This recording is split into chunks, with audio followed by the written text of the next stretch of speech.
ભાઈ પેલી વિશાલ ડીઓપી વાળી કોન્ટ્રોવર્સીમાં તમારું શું કેવું છે? અરે ફર્સ્ટલી મને કોઈ કોન્ટ્રોવર્સીમાં પડવું નથી. મારી સ્ટ્રીમ્સ ખાલી એક વે છે કે તમારી પ્રોબ્લેમ્સ આપણે સોર્ટ કરીએ. બટ ઓકે, પહેલા તો જય ઇન્ફ્લુએન્સર સમાજ. ધ થિંગ ઇઝ કે વિશાલ થિંગ્સ દેટ 4-5 નો 7-8 વર્ષ ઇન્ફ્લુએન્સર બનીને અને ઇન્ફ્લુએન્સિંગ કરીને એને લાગે છે કે કોમેડીના નામ પર ફેક્ટ્સ બોલવા માંડશે. This is not how it works Vishalbhai. You can't speak the facts. Comedy करो, सच्चाई बताने की जरूरत नहीं है किसी को.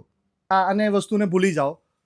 आई just want to tell you કે અગર તમને કોઈ જગ્યા, કોઈ ઇન્ડસ્ટ્રી, કોઈ માર્કેટમાં 4-5 વર્ષ થયા હોય ને તમને ચેક કરવું હોય કે તમે કેટલા સક્સેસફુલ છો, તો ના હવામાં એક તીર છોડી દેજો અને એ તીરને લેવા વાળા પીપલ જેટલા વધારે એટલી વધારે તમારી સક્સેસ. because મને પર્સનલી એવું લાગે છે કે that was a general statement. I saw the video, I didn't felt કે it was coming on to me. મને કોઈ દિવસ એવું લાગ્યું જ નહીં કે આ મને હર્ટ જ ના થયું. Because maybe I'm not an influencer. Yeah, I'm not an influencer. I'm not here to influence people. મને કોઈને ઇન્ફ્લુઅન્સ કરવાની મને મતલબ જ નથી. I'm just here to fun. I'm just here to chill.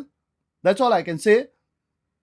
And the only reason હું આ તમને એક્સપ્લેન કરું છું, it's because કે I just want to let you know, I just want to make you understand this thing કે પોતાના કામમાં અને પોતે જે કરો છો એમાં એટલા બિઝી રહી જાઓ કે આ જનરલ સ્ટેટમેન્ટ્સને તમે પોતાના ઉપર લઈને વાતચીત કરવાની જરૂર જ ના પડે લાઈફમાં.